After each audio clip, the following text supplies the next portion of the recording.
Okay, Mike. Mike Larsen, so glad that you can join us today to talk a little bit about this controversy that happened yesterday. It seemed like it hit the news that facial recognition software was being used by all these police agencies in Canada. So I'm wondering if you can, as a privacy expert, maybe you can help us understand a little bit more about how this facial recognition software was being used and how it implicates Clearview AI and what are the other kind of larger ramifications around this issue. If you can help tell us a little bit about that, that would be very useful. And maybe just tell us a little bit about your background in privacy. Sure. Well, thanks, Mike. Thanks so much for having me today. So, I'm with the KPU's criminology department and a faculty member, a colleague of yours. But my other hat is as the current president of the BC Freedom of Information and Privacy Association, which is a nonprofit advocacy and research organization, law reform organization that has been working on issues related to privacy and information rights in BC since the early 1990s. And so we have a huge interest in this and in cases like this, because we're always trying to keep tabs on, well, what's the current horizon of privacy rights? What are the issues emerging that are challenges to privacy rights? So this is one that has been of interest for a while since the news about Clearview AI's technology broke. And this is going back over a year. But what happened yesterday, and that would have been February 3rd, was that the Privacy Commissioner of Canada and then several other privacy commissioners at the provincial level, including British Columbia's privacy commissioner, released the findings of this joint investigation that they had conducted into Clearview AI. This is a company that offers this really unique facial recognition biometric surveillance technology. I'll unpack a little bit about what it does in a minute.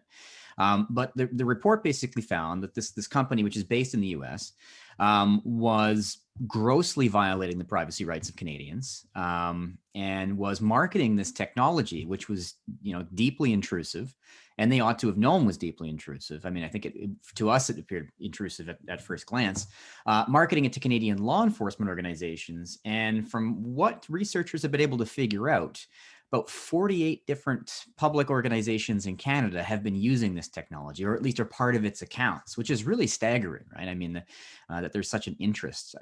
So it's a damning report. It rejected all of the arguments made by Clearview AI around jurisdiction and around the Let, legality of its practices. let me stop you there, Mike. So what is wrong about this American company marketing to Canadian police? So a couple of things. One is that Canadian police organizations, and not just police, right? Any other kind of public body organization that might be interested in using this kind of facial recognition technology, which I should explain how it works in a minute here.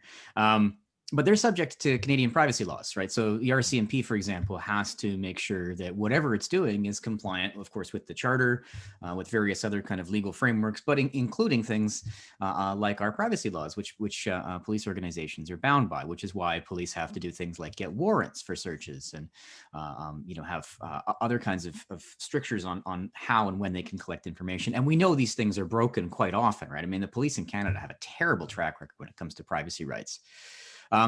But it is, even though I've been working in this area for a while, I mean, it is a bit startling that there was such an interested market on the part of police, because really they ought to know better. And not only that, but you'd think even if police decided that this technology was really important and ought to have been used, there are steps to follow to make sure it's used effectively, like a privacy impact assessment, right? Or even a public consultation, even making sure that there's some parameters around the use of this kind of technology, because it is massively intrusive.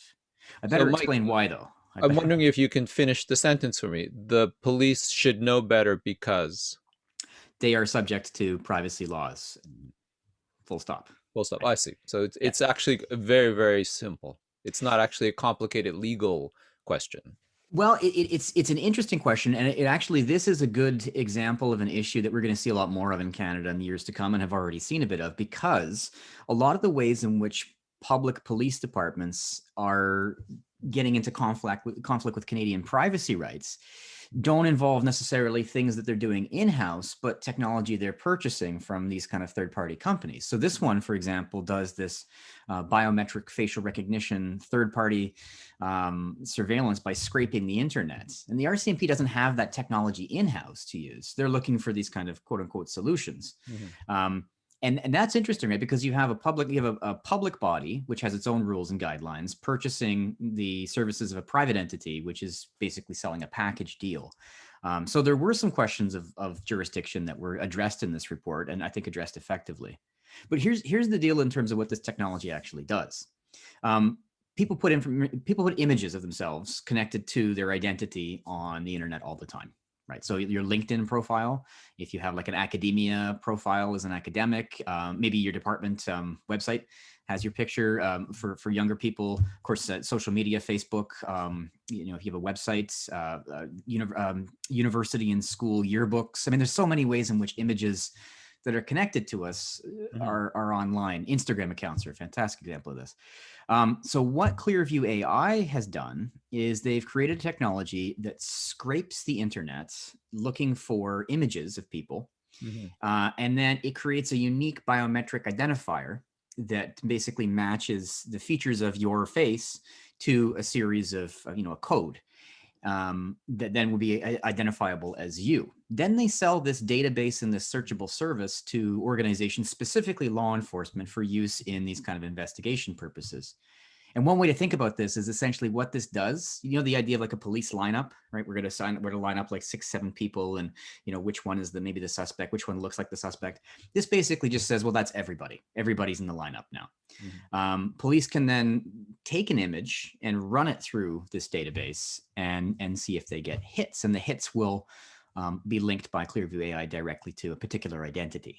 Now, one of the things these reports said is that the effectiveness and the accuracy of this Mhm. deeply suspect, and there's lots of reasons to believe that this is, of course, not a completely accurate technology. But setting that aside, I think when you created, let's say, your LinkedIn profile, or when you posted your Mhm. picture of like a birthday party on Instagram, you didn't do so with the idea that, oh, I'm doing this also so that the police can use this as part of an investigation into, I don't know, like a land defense action, or break and enter, or whatever the case might be. In other words, you don't consent to having everything you put online Mhm. then become an investigative resource for the police. Yeah. And that was part of the argument that Clearview AI was making in this case. They were saying, well, since people put stuff online, it's free Mhm. for the taking, and we can use it, and then the police can use it. And the Yeah. commissioners said unequivocally no. Right? There wasn't any kind of informed consent to this, Mhm. which is an aspect of privacy law that's very Yeah. important. People didn't consent to that, because consent is not just for, consent is related to the particular use in terms of Yes. privacy law. So when you consent to give personal Yeah. information to someone, it's for this purpose. And So let's back up, Mike. So my understanding, and correct me if I'm wrong, Clearview said it's a private business. It can collect whatever billions of images that it wants and then sell it to, if you will, a customer. And it's no different than the way Google or Facebook also is collecting, if you will, information on the internet. What do you make of that statement? Is that true or not true? Is that an accurate kind of framing of their position? Yeah, I think it's a good framing of their position. This was found to not be a persuasive argument at all, but I don't think it's an inappropriate parallel, right? I mean, Mhm. Shoshana Zuboff's work on the age of surveillance capitalism points Mhm. out that, I mean, this is precisely the business model of your big data Mhm. organizations is to take personal information and somehow monetize it, right? To create what they call the behavioral surplus that is then used for predictive analytics and all these kinds of things.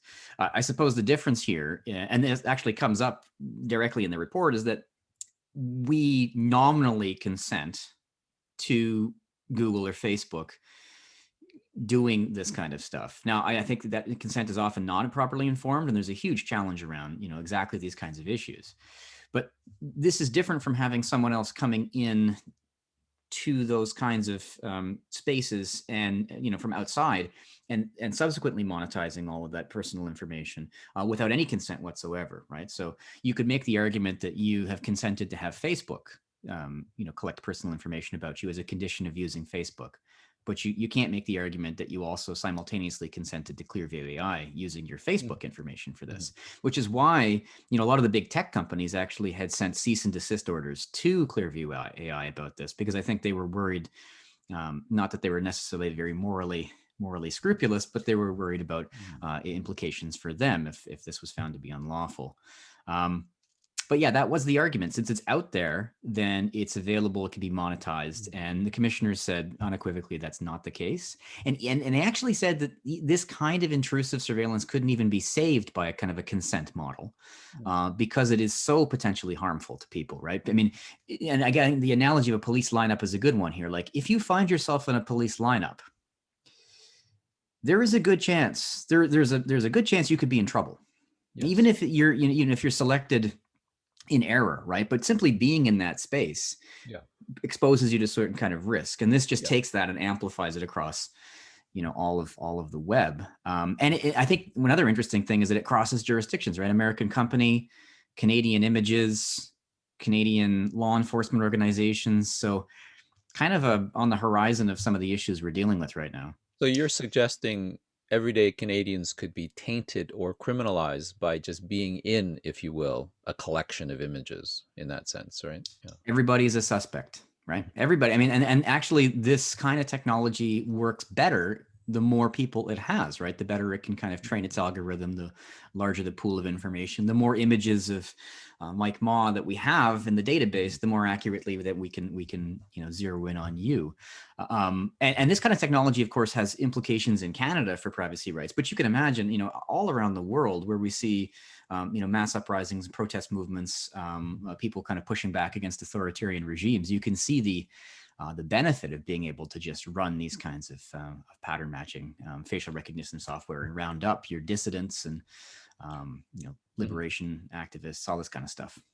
So, Mike, what does it mean that these privacy commissioners from both the federal and provincial level have made this report? What will be the outcome of it? Does the report have teeth? What are the actionable items in the report? What are your thoughts on that? I think it's a great question. And actually, I would encourage people to take a look at the report. It's not too long. It's very alarming language, and it should be, right? So it's a very unequivocal, not kind of jargon heavy, just a damning report. This is very wrong. And then it comes to the recommendations and the conclusion at the end, and you see that there seems to be a mismatch, at least in my opinion, between the gravity of the assessment and then the Mhm.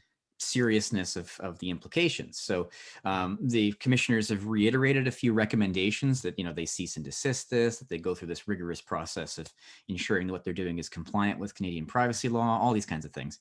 And they say, look, if you don't do that, because Clearview AI has basically rejected most of their ideas so far, or has done some really nominal compliance stuff. They say if you don't do this, then we'll take it to the next step, which might involve some further action. There could be orders issued, minimal fines and penalties associated with that, and there could be litigation associated with this as well.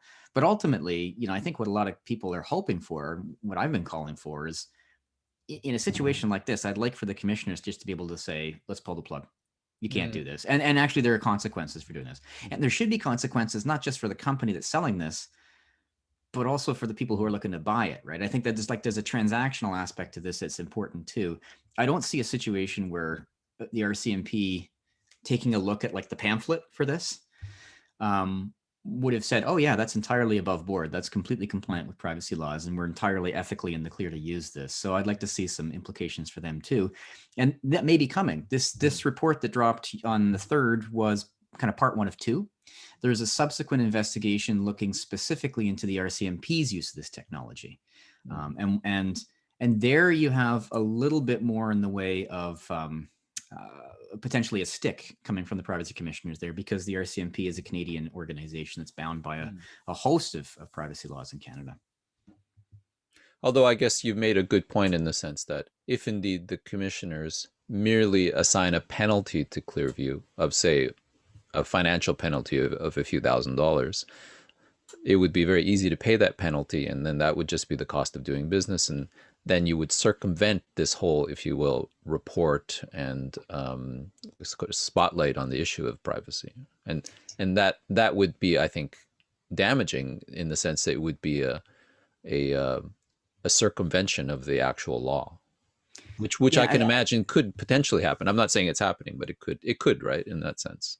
so there's basically you take the fine as a business cost, right? You say, yeah, we're going to Yeah. take a hit on this, and that's a possibility. That's why jurisdictions like the European Union, with their GDPR, the General Data Protection Regulation they have there, assign penalties as a percentage of uh, revenue for a Mm, company. I So see. rather than saying it's a $5,000 fine, Yes. if you're an organization like Microsoft or Google, Hmm. then It, a 10% fine is a big fine. sure, it would be proportional. Yeah. Yeah.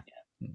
So we'll see. We're currently in the process of pushing for reform in Canadian privacy laws to allow for a little bit more in the way of enforcement power and teeth.